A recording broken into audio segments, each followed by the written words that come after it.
Remember, I is that special number that is that new number that we added to our list of numbers and the real numbers that is the square root of -1, and it's used in what we call the complex number system, and you be told either leave your answer as a complex number or give your answer in what is called A plus BI form. That's the indication that they want your answer as a complex number. Now, these are two complex numbers that are being multiplied. We multiply them using FOIL.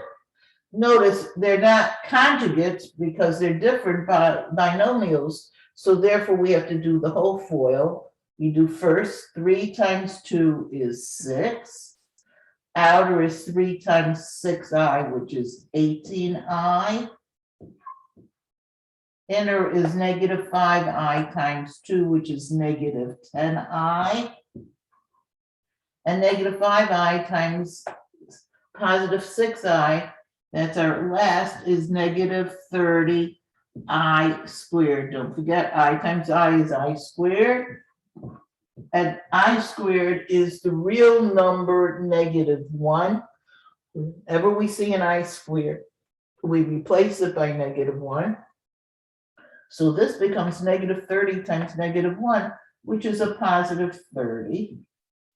And I combine my like terms. The numbers that don't have i's are the 6 and the 30. So that gives me 36.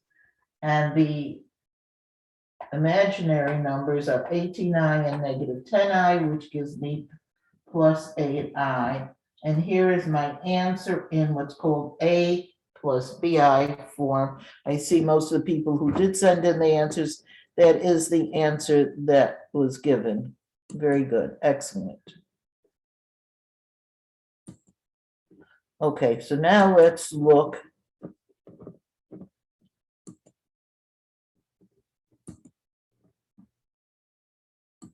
So now let's look at the second problem.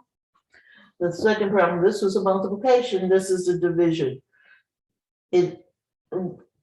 Either it's called simplify, or you can say divide. In any case, when you have a fraction that has an I in the denominator, you have to do something called rationalizing the denominator, get rid of the I from the denominator. And if you recall, since this is two terms, this is a binomial, what we multiply by is the conjugate of the binomial, and which would be, since this is 3 plus 2i, will give us 3 minus 2i. And of course, whatever I multiply the bottom by, I must multiply the top by the same exact thing.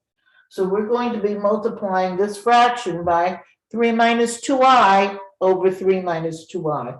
Now, I always like to do the bottom two first, the two denominators. So if I'm doing the denominators, I'm multiplying just first and last because these are conjugates. So 3 times 3 is 9, and 2i times -2i is -4i squared. And again, this I squared is -1, so this becomes 9 plus 4, or in simplest form, 13. So the denominator now has been rationalized because it's just a plain number. There's no i's in it, has no radicals in it. It's just a plain, regular, rational root number. The top I've got to multiply as well, but here I have to use the whole FOIL because these are not conjugates. So I do 5 times 3, that's 15 first. Outer, 5 times -2i, which is -10i. I inner, -i times 3 is -3i. And last, -i times -2i is plus 2i squared. And of course, again, here's our -1. So this becomes 2 times -1, which is -2. And I combine the like terms of 15 and the -2 is 13. And the -10i and the -3i is -13i. And this is all over 13. And when you want it in what's called A plus BI form, you have to separate it. You have to put each number separately over the denominator. So we get 13 over 13 minus 13i over 13. Now both of these cancel or reduce down. 13 over 13 is 1. And again, here the 13 and the 13 gives you 1. So that it is 1 minus I as your final answer. So that's how we deal with these numbers that have i's in them. Okay, let me just mention, now you might notice that it says on the board, with this, we completed chapter 6. So since the midterm, we've completed 2 chapters, chapters 5 and 6. Chapter 5 was about rational expressions, or we call fractions, dividing of polynomials. And that was chapter 5, and chapter 6 is about radicals and imaginary numbers. This is going to be actually the 4th test you're taking this term. It's the 2nd test on Delta Math. We had test 1 on Delta Math, then we had a test on Blackboard and the midterm on Blackboard. Now we're having our 2nd test on Delta Math, and you'll go to Delta Math and you will see test number 2 for fall 2021. There's also going to be homework as well, but the test will open up this afternoon. It is due for full credit by next Thursday. You have to complete it by next Thursday for full credit. If you do it after that, you will get 90% of the credit, but you will not get full credit for it. So with that being said, we're now going on to chapter 7.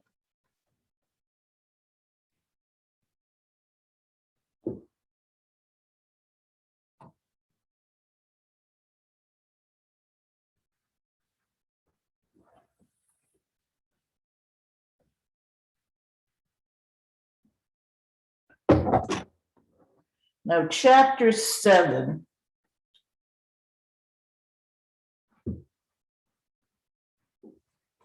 is called quadratic equations.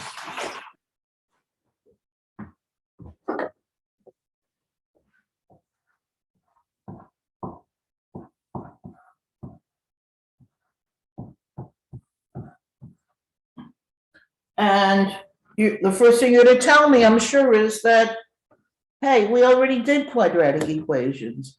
Why are we doing quadratic equations again? And the reason is that when we did quadratic equations, we were limited to solving those type of quadratic equations that could be factored. Remember, the quadratic equation is an equation that has an x squared. If you see an x squared or a y squared, whatever your variable is in your equation, you know that the first thing you're going to do is to get your everything to one side equaling to 0. And after that, you're going to factor your expression and you're going to have 2 parentheses, and you set each parenthesis equal to 0, and it gives you your 2 answers. Quadratic equations are what we call degree 2 or 2nd degree equations. That means their highest exponent is 2 And it also means that the number of answers to your quadratic equation, that is correct, Greg. That is correct. After, when you, right after this class, around by 2 o'clock, it should be available.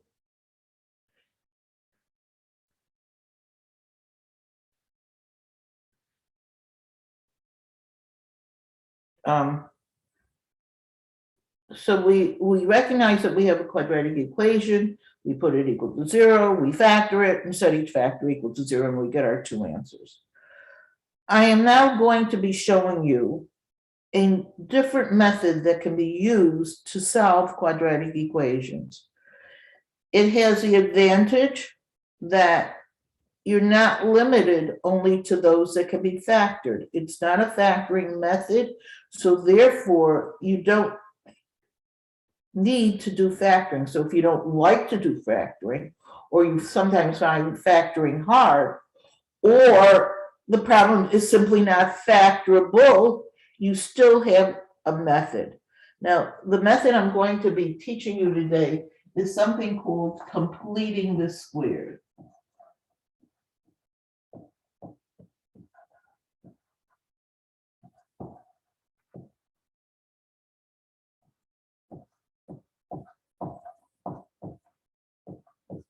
It is a method to, an alternative method to solving quadratic equations. There is an additional method that we will talk about on coming Tuesday that is called the quadratic formula. So this is going to be one method. We're going to talk about how to use that method. We're going to talk also about what are the limitations to that method. And then, as I said, on next Tuesday, we'll talk about another method. Once we've done both of those methods, once you have both of those methods, you will then be able to take any quadratic equation, whether it's factorable or not, and solve it. So there is a very big advantage to this. In order to do this method, I have to do things in a little bit in stages. The first thing I want to talk about is something called a square, not the completing square method, but the square root method. Suppose I give you x squared equals 16. With our present method, we know it's a quadratic equation because it has an x squared, and it's equation says it's equal. We want to solve it. The normal way that we would have done this is to bring the 16 to the other side, and that'll give us x squared minus 16 equaling 0. And then factoring this, now remember, this is the difference of squares, so I could factor it to x plus 4 and x minus 4. And of course, then take each one separately and set x plus 4 equal to 0. So that would give us x equaling 4 and x minus 4 equaling 0. Which would give us x, I'm sorry, this gives us x equals negative 4, and this equals positive 4. There, I brought negative 4. In other words, we get our two answers. The two answers are positive 4 and negative 4. Sometimes that's written like this: x equals plus or minus. When you see a plus over a minus sign, it's read plus or minus 4. It just saves writing the 4 twice. This means the same thing as saying one answer is positive 4, one answer is negative 4. And here are our two answers. And we did it by factoring. This is our old method. I want to show you a new method.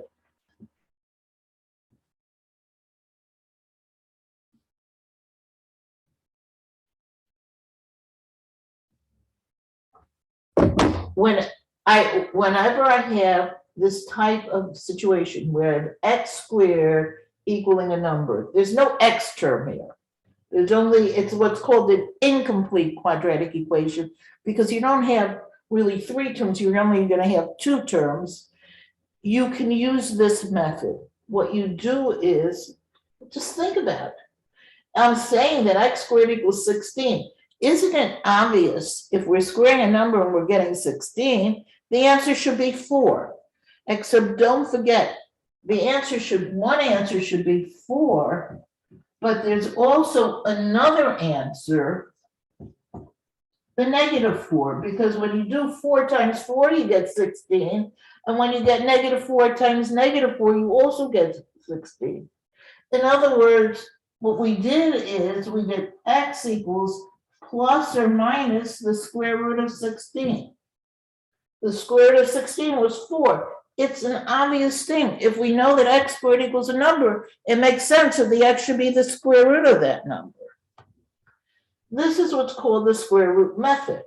Obviously, it's a much quicker method. I didn't have to do any factoring. I just took the square root.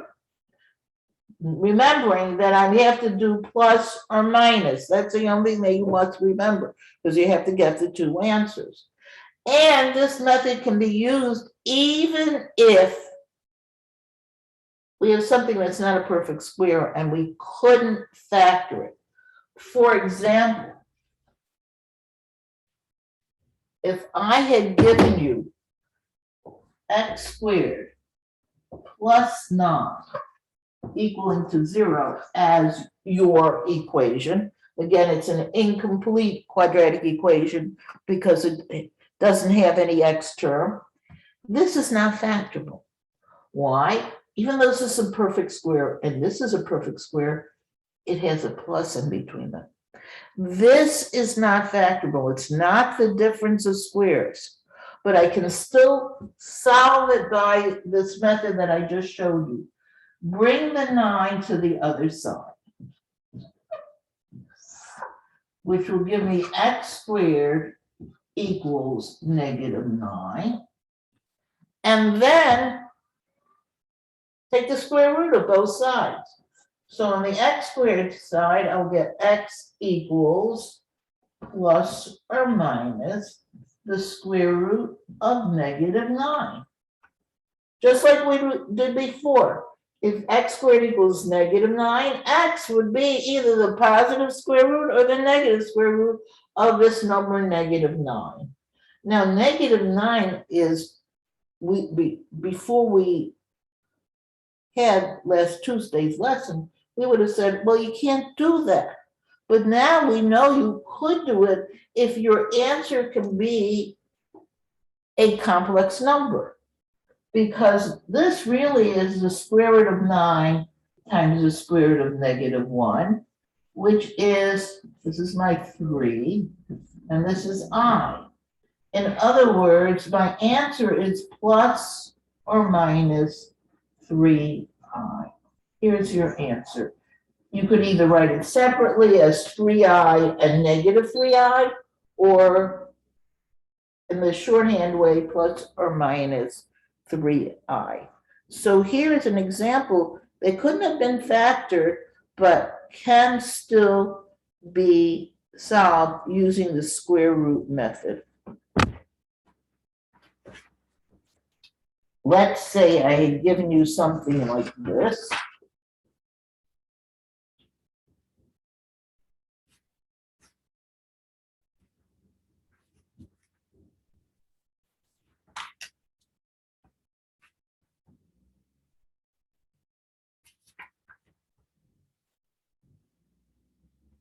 Let's say I've given you this example.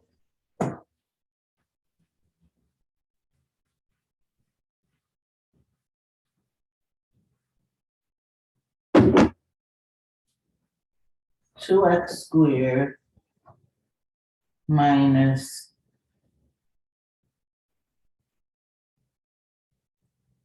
48 equals 0. Let's say I gave you that equation. Okay, so now I can do the square root method. How do I go about doing it? I solve for the x squared. I can only do this in what's called an incomplete quadratic, one that doesn't have an x term. It just has an x squared. So just bring the 48 to the other side.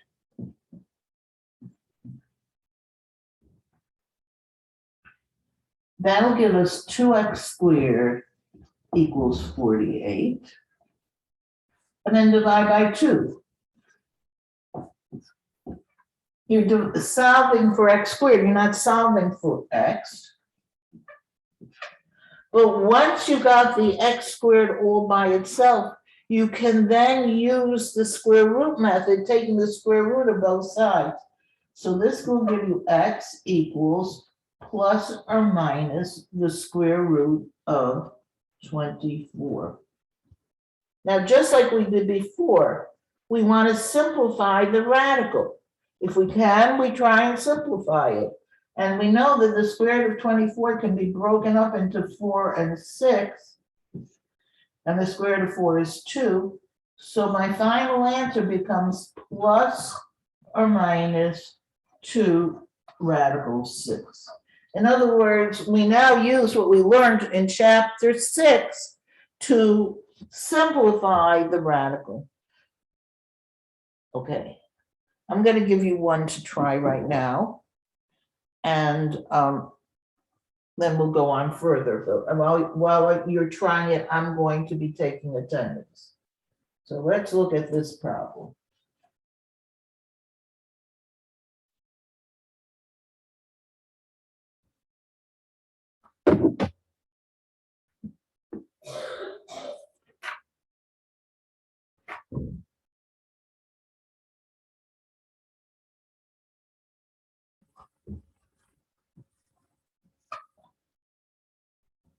Four a squared minus 45 equals 0. See if you can solve this and get your answer in simplest form. While you're doing that, I'm going to be taking attendance.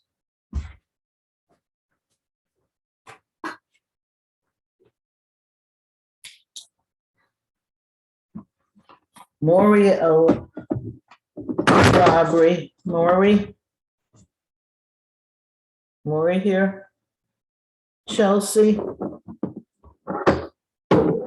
here. Ariana, I know you're here because you answered questions. So. Adina here? I'm here. Hi, good morning, good afternoon. Okay, so Chelsea, I see that you're here. And Maury, I see that you're here as well. Lachey? I'm here. Hi. Hey. Kava? Here. Hi. Terrence? Here. Terrence Cruz? Hi. Karide?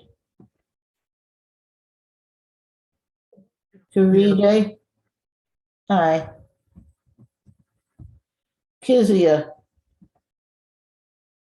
Here. Hi. Hi. Faith Diggs. Ethan? Here. Hi. Isabella? Here. Okay. Serenity? Here. Hi. Hi. Reggie? Okay, see, if you're answering questions, you're definitely here. Zamia?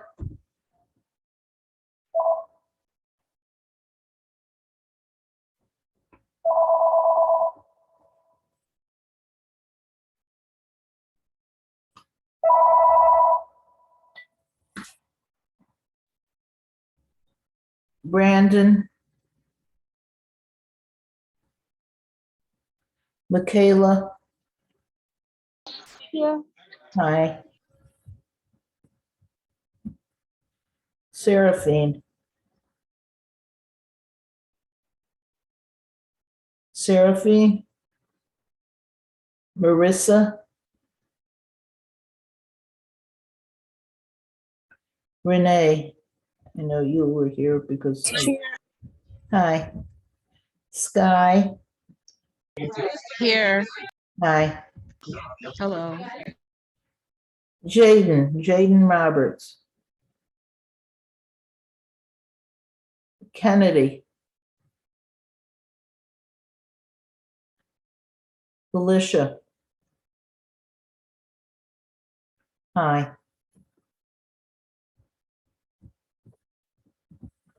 Natalia. Here. Hi. Michael Todd. Here. Hi. Cassidy. Here. Hi. Megan.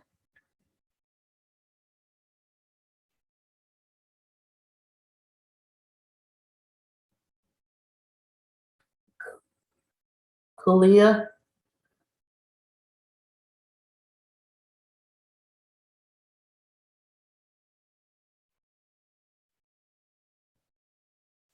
Lauren. Here. Hi. Hi, Professor. Yeah. Kennedy's here, but she's having a hard time logging in, so she wanted Who me to is? tell you. Kennedy, Oh, okay, so I'll mark her here. thank you. Thank you. And Kayla Zachary.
Okay.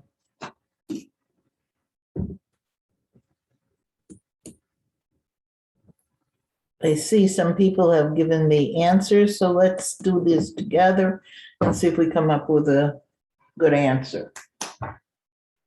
So if I follow what I was doing before, I see this is incomplete quadratic because it only has a squared term. So I'm going to solve for that a squared. I'm going to get the a squared alone. So first I'm going to add 45 to both sides, which will give me 4a squared equaling 45. And I want to get the a squared along, so I'm going to divide both sides by 4. Just like a regular equation, if this would have been an a instead of an a squared, this is where we would be up to. Once we get the a squared alone, then we can take the square root. So A is going to be plus or minus, don't forget plus or minus, the square root of 45 over 4. You have to take the square root of this whole fraction. Now, if you recall what we did when we take the square root of a fraction is we take the square root of the numerator, which is 45, over the square root of the denominator. Okay, the denominator is 4, the square root of 4 is 2. And the 45 I can break up into 9 and 5, which will give me 3 times radical 5. So my answer comes out to be in simplest radical form, plus or minus 3 radical 5 all over 2. You could have written it with this plus minus sign, or you could write it separately, 3 radical 5 over 2 and negative 3 radical 5 over 2. You could write the two answers separately, whichever way you prefer. So it's okay the way I put it, even though like you just said that, like if you want to make a shorter answer, like you can just put the plus and the minus together. Right. And put the answer. Absolutely. Obviously, if you're having, unless you're in a special program, you probably won't have, if you can go to symbols. If you go to symbols on Word, you'll definitely see this.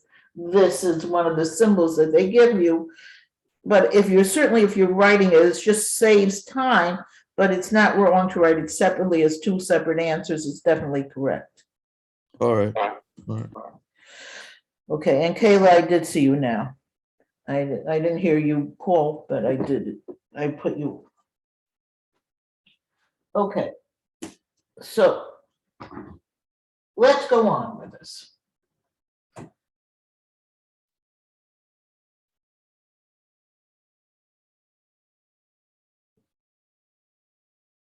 You know, I could use this even if I wanted to do something like this squared. What if I gave you 2x minus 1 squared equals 25? What if I were to have given you that as an equation to solve? Initially, what you would probably think to do is you would do 2x minus 1 times 2x minus 1. In other words, you'd square this binomial to get rid of the parentheses. Once you'd squared, you would see that you had an x squared in your equation. You'd have to bring the 25 over, set it equal to 0, then factor it, etc., etc. A very long process. Actually, we can use what I just told you, this finding the square root, to solve this as well. Because if you have something squared equaling a number, you could then when you take the square root, this will just give you the 2x minus 1 will be equal to the square root plus or minus the square root of this number, which is 25. In other words, this is not just a plain x squared, but it is something squared. So when you take away the square, you're doing it by just taking the square root. And from here, you can really simplify. First of all, that means that 2x minus 1 equals plus or minus 5, because the square root of 25 is 5.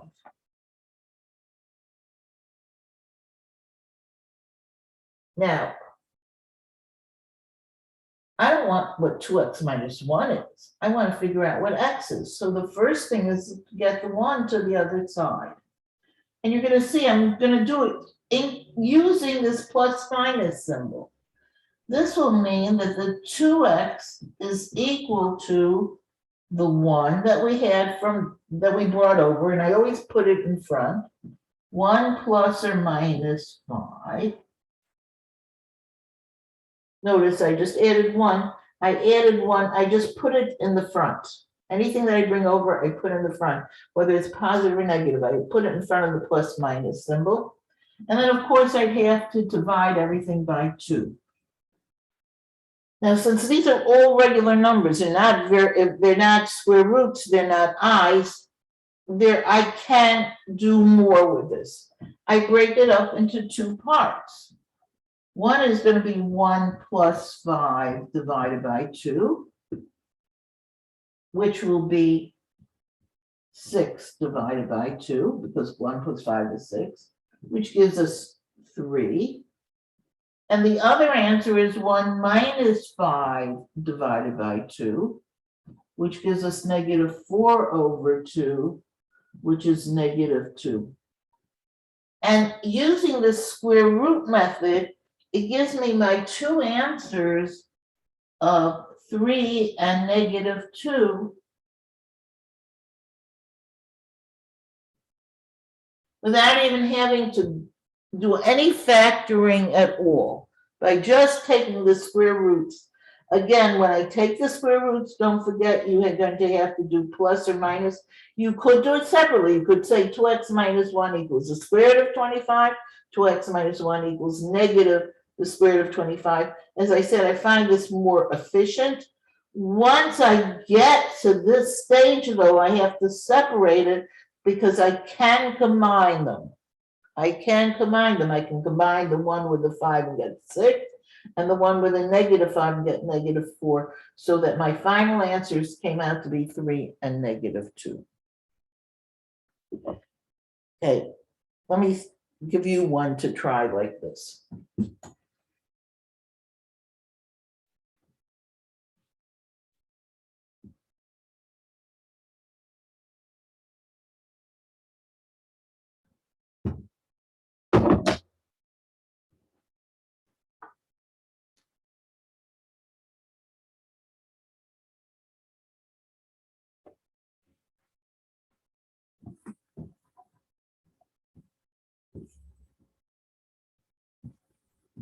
Okay, I'm going to give you a couple of minutes to find the answer to this. As you notice, it definitely is a quadratic because you have an A and there's a square on the outside, but I'd like you to do it by the method I just showed you, this finding the square root.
Okay, let's work on this together now.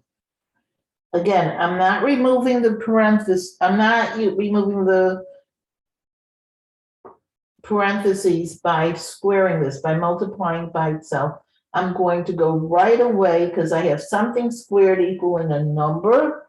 I'm going to take the square root of both sides. Of course, on this side, I'll just be left with the a minus 2. On the other side, I have to, don't forget the plus or minus, because you have to get two answers. I do plus or minus the square root of -9. Now, the first thing I want to do is simplify this square root of -9. Remember, that's 9 times -1. And the square root of 9 is 3. And the square root of -1 is I. In other words, this is a minus 2 equals plus or minus 3i. Notice we're going to get an I in our answer because we're taking the square root of a negative number. Now I have to bring the 2 to the other side. And remember what I said, the number that you bring to the other side, always put it in front. So this will become 2 plus or minus 3i. And there's no way you're going to be able to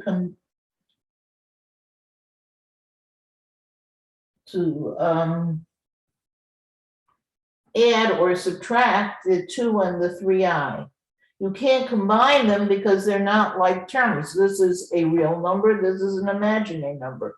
So it's perfectly okay to not go any further and just leave your answer like this, 2 plus or minus 3i. Alternatively, you could write them separately as 2 plus 3i as one answer and 2 minus 3i as your other answer. Again, this answer is good. Either way, the answers can be written either using this plus minus sign, which is a shorthand for writing the positive and the negative. Or you, as I see a lot of people are doing it right separately, which is perfectly good as well. Okay, so we've seen if we have something squared equaling some number, we can go and solve it by taking the square root. Let's go a step further and see how we can use what we just learned to solve regular quadratics that aren't written in this factored form of something squared. We can use it. Let me show you. But I need to do a couple of steps before that. So I want to remind you about something that I said a couple of lessons ago. I think we were talking about taking a binomial, let's say a minus 5, and squaring it. And I said, of course, we can do it by doing a minus 5 times a minus 5, because that's what it means, and using FOIL so that we get a times a, which is a squared. Outer is a minus 5a. Inner is also another 5 minus a. And last is negative 5 times negative 5, which is plus 25. So that what we get as our final answer is a squared minus 10a plus 25. And I said that really I see the pattern, so I could really do it without having to do this whole FOIL by just following the pattern. What's the pattern? This is an alternate way to doing it that I think is much faster. You take your first number and you square it. A times a is a squared. That's your first term. You take your last number and you square it. Negative 5 times negative 5, and that's your last term, plus 25. To get the middle term, there has to be a middle term because when you square a binomial, you're going to get a trinomial. To get that, just multiply these two numbers together. Negative 5 times a is negative 5a, and double it. Negative 5a doubled is negative 10a. Doubled means multiply by 2. Notice the reason we have to multiply by 2, because really you're getting it twice, from going on the outer and from getting on the inner. if I had a plus 10 squared, and I wanted to do it with this quick method, my first term would be a squared. My last term would be the 10 squared, which is 100. And the middle term would be the a times the 10a doubled, which is 28. You see how quick it is if you follow the pattern. You have to get used to it, but you follow the pattern. Okay. So now I'm going to show you what completing the square means. What would happen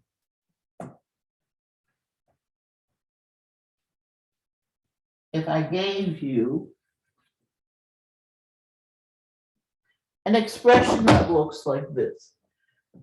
X squared minus 12x plus blank. Well, I mean plus blank. I'm giving you 2 out of the 3 terms of this perfect square trinomial. This trinomial that is really coming from squaring a binomial. And I'm not telling you what that last term is. I can tell you what it should be. You know what it should be? Divide this number by 2, which will give you -6. In other words, this, my original binomial, should have been x minus 6 squared in order for the middle term to be -12x, because you always take these 2 numbers together and double it. And the last term is always this number squared. -6 times -6 is +36. Try x minus 6 squared.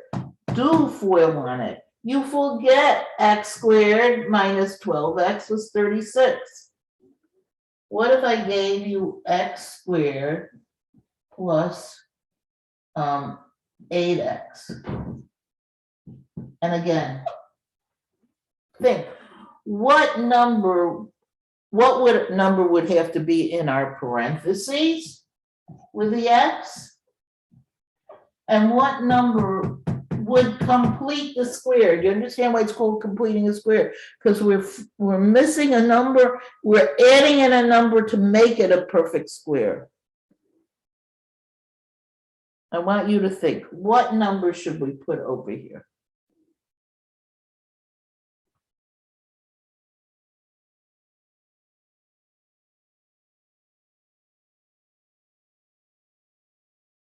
And anybody? Okay, let's do it together. Obviously, it has to be half of this number, would be the 4. That's the number, the 4, half of +8 is +4, would be the number that would be in the parentheses with the x. In other words, the binomial would be x plus 4 squared. And the number that would complete the square, the number that would make this into this, would be this number squared, the 4 squared, which is 16. In other words, what we're doing in each case, think about it. Take half of this number and multiply by itself. Take half of this number and multiply it by itself. So we can take any binomial that's an x squared, starts on x squared, the first term, and has something times x as my second term, and add a third number, just a plain number, to make it into a perfect square binomial. Now, notice I really want my my first term, my x squared term, to have a leading coefficient of 1. It has to be a plain x squared if I want to use this method. Also, if I wanted to avoid using fractions, I would really like the number in front of the x to be an even number. I'm going to show you how I can use all the information that I just showed you to solve a quadratic equation.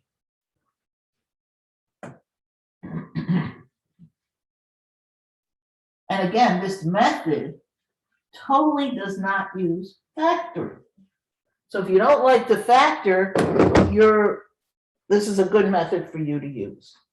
Let's say I gave you this equation.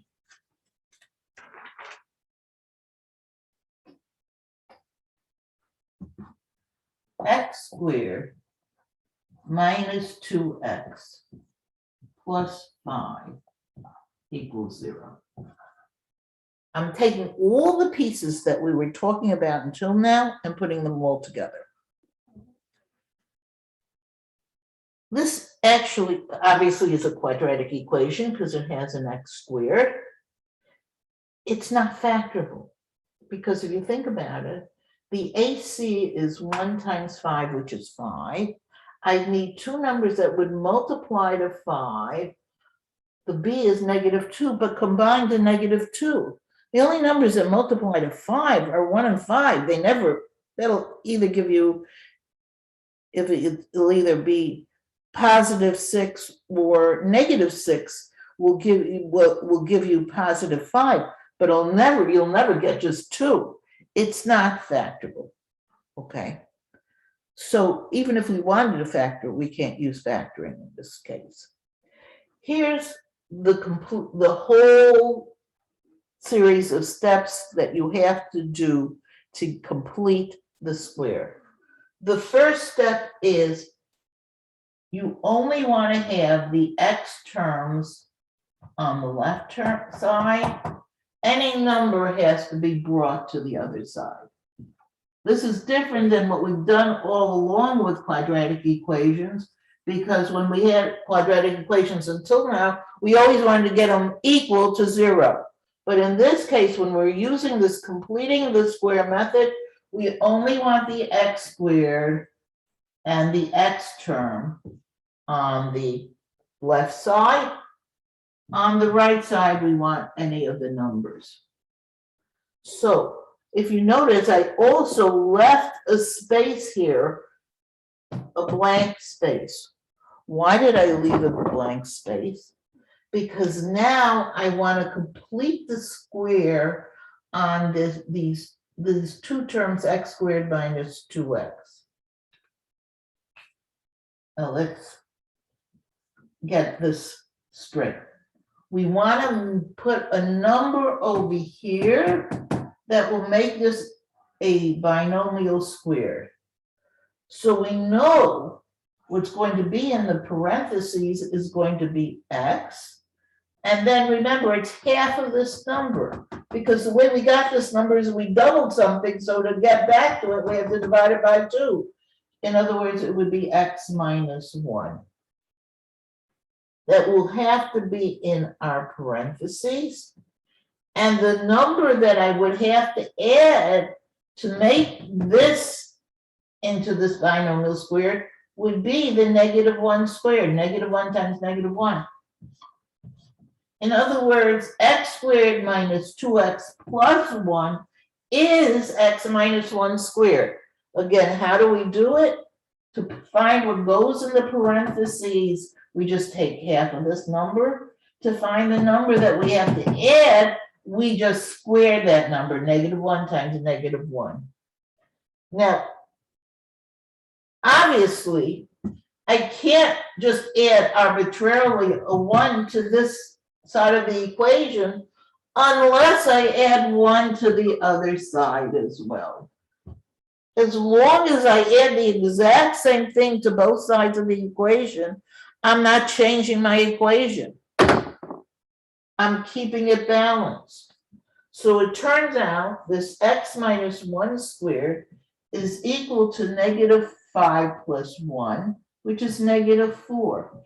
And we're now right at the place where we were talking about finding the square root to solve the quadratic equation.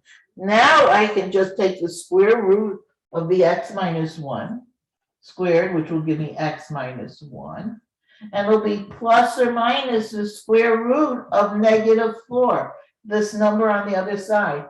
And notice the square root of -4, that is gonna give me 2i, because the negative has to be, remember, this is an easy way to remember it. You have a negative inside a square root, just take the square root of the other number, which is 2, and put a 2i, because the square root of -1 is I.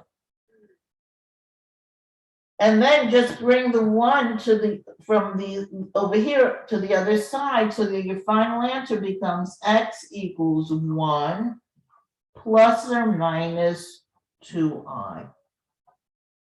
And here is your answer. Again, you could write it separately as 1 plus 2i and 1 minus 2i, but if you want to use this quicker way of writing it, so you save yourself writing a couple of numbers, that's the final answer. And this could never have been done without using this method, because you can't factor it. If you notice, it was very important that the x squared term should have a coefficient of 1, and the x term should have an even coefficient, so that we can avoid doing things that involve hard fractions. If you have quadratic equations that don't comply with these rules, I'm going to show you another method on Tuesday. It's called the quadratic formula method, that you can use with any quadratic equation that will avoid having a problem with the fractions the way this does. But for those type of examples where you're starting with a plain x squared, and the number in front of your x is an even number, this completing the square method is a very good method, and usually quite simple method, to solve the quadratic equation. I'm going to give you one to try on your own now.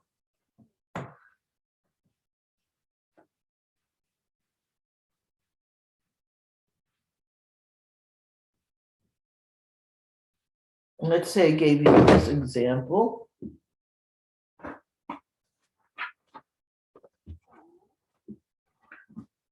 Y squared minus 12y equals 8. I'd like you to try solving this using the method that we just learned. I'm going to give you a few minutes to try it, and then we'll do it on our own.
Okay, I think we should try it. I see we already have somebody sending us the answer, so let's see if we can do it together.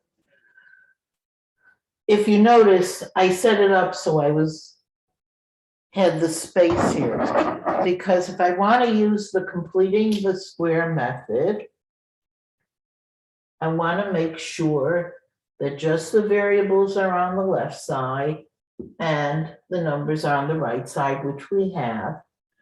And then try and figure out what we should add will be here to make this into a binomial square. Now, let's just think, what's going to be in the parentheses? It's going to be the y. And it's also, remember, it's always half of this number. So half of -12 is -6. This would have to be, we want to make this into the y minus 6 squared.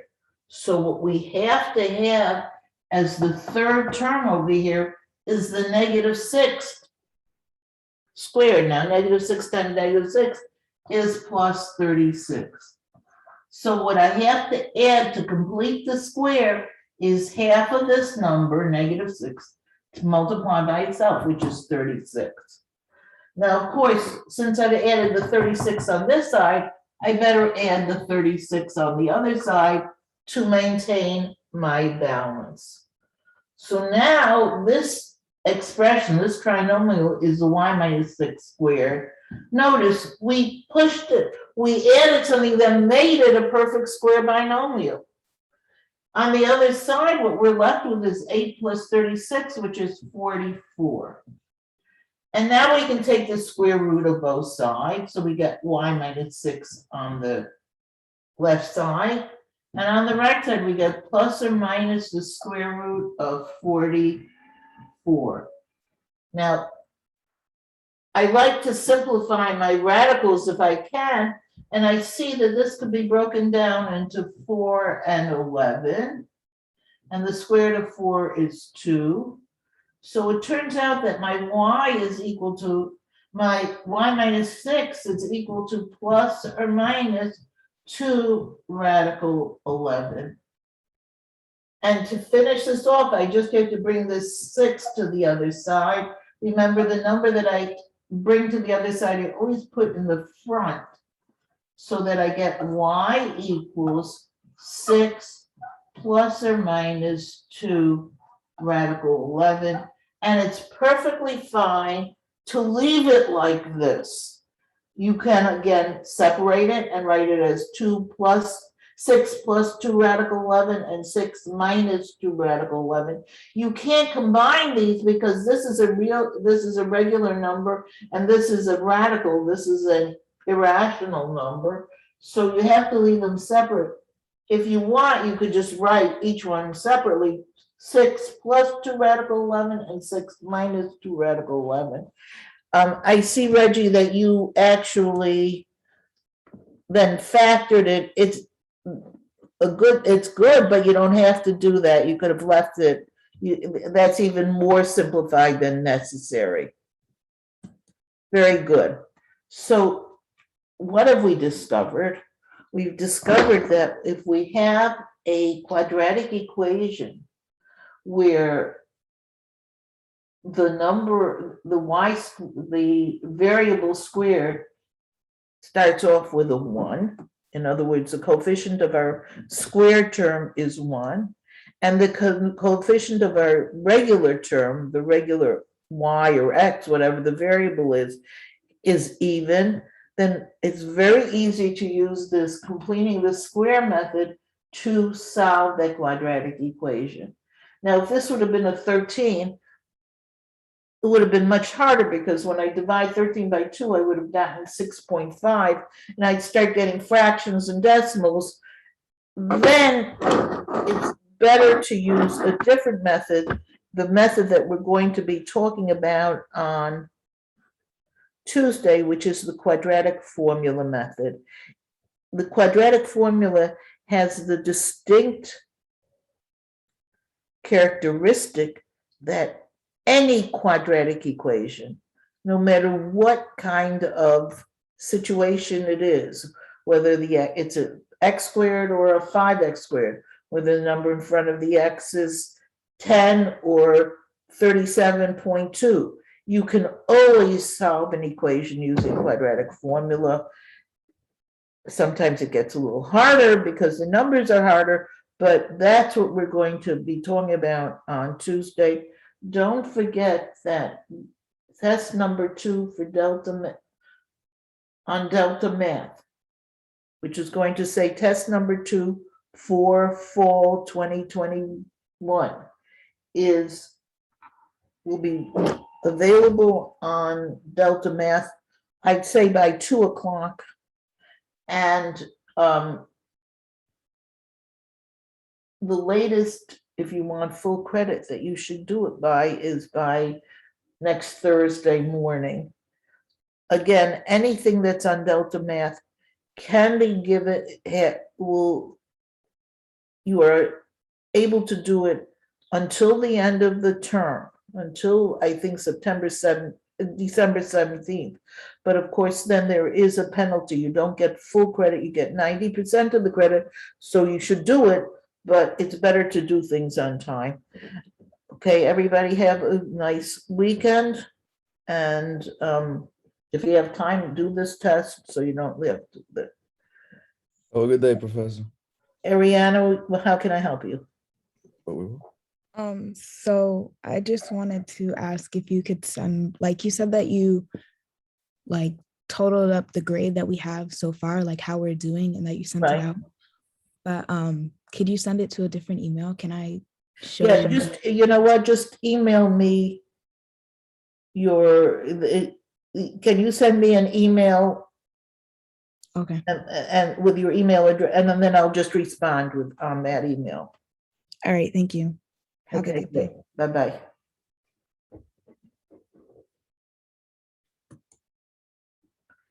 Okay, everybody, have a great weekend and be well. I'm ending the meeting for everybody.